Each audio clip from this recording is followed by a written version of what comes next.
Kalau misalkan kita lihat pergerakan harga emas global ini cukup berkilau ya Pak di kisaran level 3.200-an per troy ounce.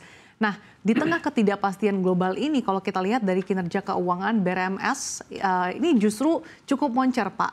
Bisa Anda elaborasikan bagaimana capaian dari top line maupun bottom line Anda di kuartal 1 2025 ini? Ya, betul Bu Sasa. Tadi telah disampaikan dengan sangat baik. Memang kinerja keuangan perusahaan kami itu dipengaruhi oleh dua faktor utama, Bu. Yang pertama tentunya naik turunnya harga jual emas, dan ini memang tidak hanya dirasakan oleh kami, namun juga dirasakan oleh hampir seluruh produsen emas di seluruh dunia ya, karena memang harga emas mengalami peningkatan yang luar biasa, Bu, dalam setahun terakhir ini. Yang kedua, faktor kedua yang meningkatkan kinerja keuangan kami adalah kenaikan produksi emas kami itu sendiri. Mengapa ini Bu Sasa? Karena memang di tahun lalu itu pabrik emas kami yang kedua itu belum mencapai full capacity dalam produksinya. Karena baru mencapainya itu di April tahun lalu. Jadi di kuartal pertama tahun lalu masih belum mencapai full capacity. Baru terjadinya di April tahun lalu ya. Nah, artinya di kuartal pertama di tahun ini itu sudah mencapai full capacity. Itulah alasan mengapa terjadi lonjakan produksi emas kami dan dibarengi dengan peningkatan harga jual emas yang sekarang sudah mencapai tadi di atas $3.200 per ons. Maka kinerja top line atau pendapatan dan bottom line atau laba bersih kami meningkat, Bu Sasa. Tambang yang dikelola oleh BRMS sejauh ini di Poboya Palu ya Pak ya? Betul, betul sekali Bu. Sejauh ini ada berapa pabrik Pak? Saat ini Bu, kita ada 2 pabrik, dua-duanya itu dengan metode carbon in leach. Yang pertama Bu, itu kapasitas pemrosesannya sampai dengan 500 ton biji per harinya. Pabrik yang kedua itu total kapasitas pemrosesannya sampai dengan 4.000 ton biji per harinya. Dan keduanya sudah beroperasi penuh. Kalau yang pertama yang 500 ton per hari itu sudah sejak tahun 2020 Bu. Tapi yang 4.000 ton biji per hari itu baru mulai beroperasi penuh full capacity itu di bulan April tahun 2024 Bu.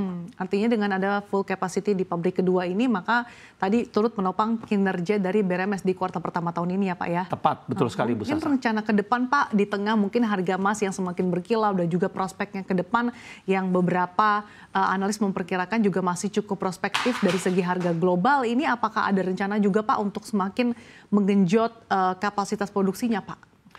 Bagus sekali pertanyaannya Bu Sasa. Memang Bu, ke depannya saya perhatikan walaupun tetap ada mungkin kenaikan kinerja produksi emas, mungkin tidak sesignifikan seperti tahun-tahun sebelumnya. Karena seluruh pabrik kami telah mencapai full capacity Bu ya, 2 pabrik utama kami tadi ya.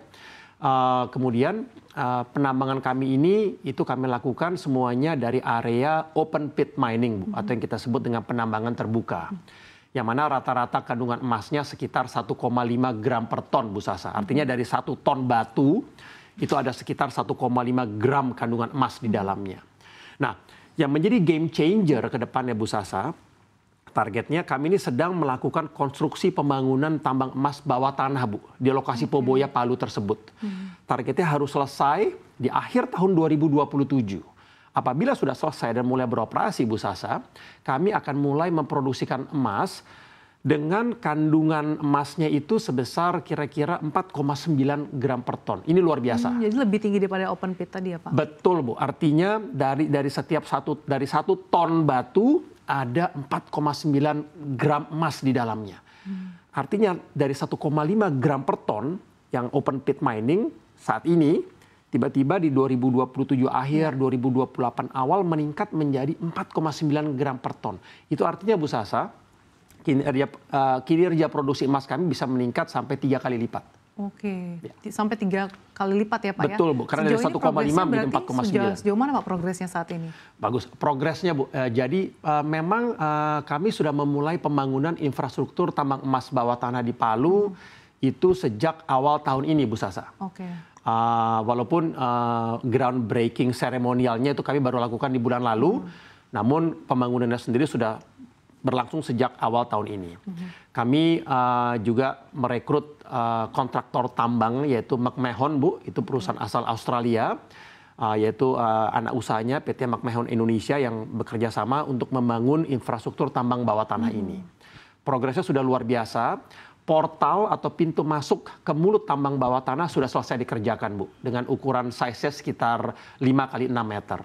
Kemudian tunnel atau kita bilangnya terowongan di dalam tambang bawah tanah itu sendiri sekarang sudah mencapai sampai dengan, karena ini bentuknya tunnelnya menurun, Bu, ya, namanya tambang bawah tanah ya, itu lebih dari 135 meter sekarang panjangnya, Bu. Jadi progresnya luar biasa, Bu.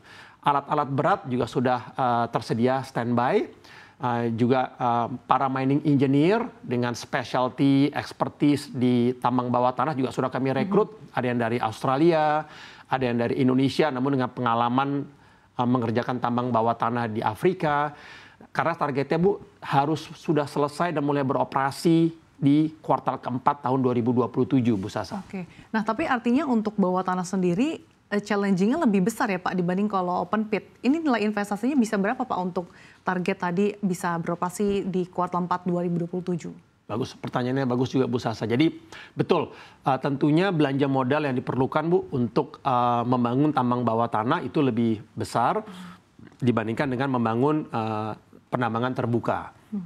Nah, kami di bulan lalu, Bu, telah mendapatkan pendanaan dari Bank Mega, namun ini kita sebut lebih ke pendanaan bridging loan, Bu, ya, pendanaan sementara sekitar 2 triliun rupiah, sekitar 120 juta dolar, itu dengan tenor 12 bulan, dengan suku bunga sekitar 9% per tahun kira-kira.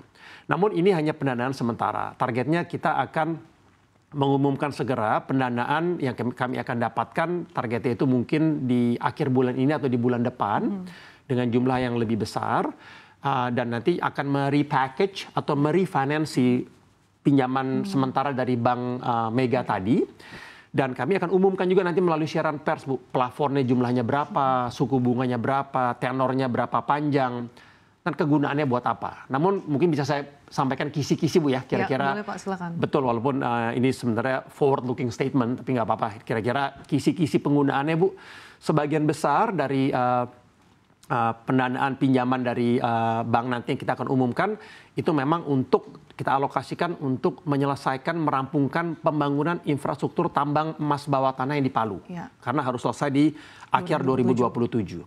Selanjutnya kami juga akan gunakan sebagian dari fasilitas pinjaman tadi, Bu, untuk melakukan kegiatan pemboran di Gorontalo demi meningkatkan jumlah cadangan tembaga kami, Bu, di Gorontalo. Itu yang kedua. Sebagian kecil dari pendanaan tersebut kami juga akan gunakan, Bu, untuk melanjutkan kegiatan eksplorasi di 2 tambang emas kami lainnya, Bu Sasa. Memang lebih kecil size-nya dibanding Palu, yaitu satu di Banten, Bu. Nama perusahaannya Suma Heksa Sinergi. Yang kedua di Aceh, Bu. Nama perusahaannya Linge Mineral Resources.